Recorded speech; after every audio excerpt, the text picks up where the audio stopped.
My name's Yvonne Ellis. I'm a producer stroke engineer. We're in the old Moonraker studios here, some people might know from back in the day, then Testarossa, and this is where I work. I was brought up in a very musical family. My father was a producer at the BBC with the BBC Northern Symphony Orchestra. I used to spend a lot of time going on the outside broadcasts with him. All my Saturdays were spent at the Milton Hall. Those that know the Milton Hall on Deansgate in Manchester, well, it's not the Milton Hall anymore. That's where the orchestra used to rehearse. And then out on the road. My mother was a concert pianist, so I was a trained classical musician myself. Went against the grain, decided I wanted to go to art college. I did fashion design, and in my second year I was asked to make some stage gear for the lead singer in a band called the Cheetahs, and went to see the band, really liked them. Inadvertently ended up being their sound engineer, which at first was just, if there's any loud noises come through those speakers, you just turn that knob down. So that's literally how I started. So my first thing to do with my career and what I do is my treasured baton, which I got as a present off a friend of mine who sadly is no longer with us. He was a brilliant musician, a great mentor to me.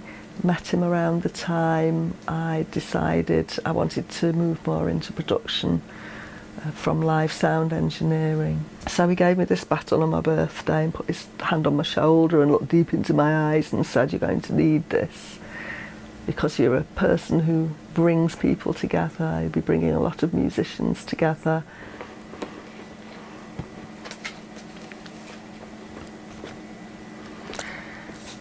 So my second item is the first piece of vinyl that I have my name put to as co-producer actually with Mick Hucknall from Simply Red, and it's something that we recorded in Strawberry. I can't remember, it might have just been before they were signed, and later on we were on tour in America. We got a call through saying that they'd heard this and they wanted to release it as, I think it might have been a Christmas single, and informed us that they were going to send us to Quincy Jones's studio to record it properly, whatever that means. So not wanting to pass up the chance of going into Quincy Jones's studio, that's what we did.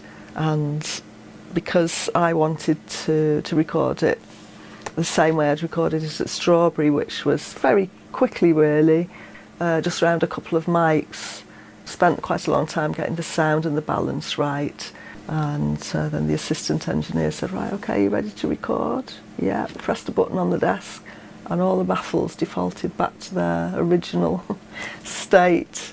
And the poor guy was absolutely mortified. I found it quite amusing because it was maybe, you know, meant to be that the original recording was used, and I actually can't remember now whether it was that original recording that was done in Stockport or whether it was, all it says on the record is recorded live in the studio. I can't remember whether it was Strawberry in Stockport or Quincy Jones's in LA. So the third item on the agenda is my favourite microphone. Simply Red's manager, Elliot Rashman, used to say, "We haven't got a big budget on this gig, Yvonne, but I know you'll do a really good job." So I did kind of become the master of having to get the best out of whatever equipment I was given. So many mics on the market.